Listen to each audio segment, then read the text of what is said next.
भन्दिनँ, राजनीतिक भाषण म गर्दिनँ, तर यो देशको प्रधानमन्त्री म बन्छु है। 1 बन्छु, 2 बन्छु, 3 बन्छु, यो देशको प्रधानमन्त्री म बन्छु है।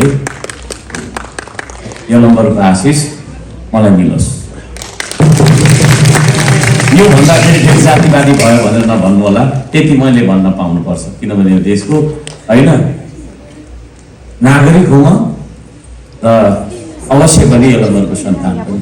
त्यसो भन्दा म फेरि राजावादी हुँ भन्न खोजे होइन, चुनावै लडेर बन्ने हो है।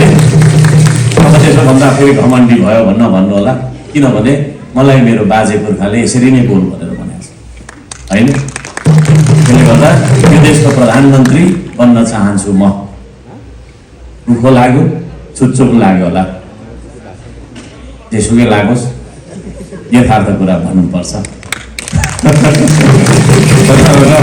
यहाँ सबैजनालाई फेरि पनि माया सम्झना व्यक्त गर्दै यहाँलाई तपाईँहरूले गर्नुभएको सम्मानप्रति हार्दिक आभार र कृतज्ञता धन्यवाद व्यक्त गर्दै सबैजनालाई धन्यवाद दिँदै मेरो धन्यवाद मन्तव्य, शुभकामना मन्तव्य यही राख्दछु।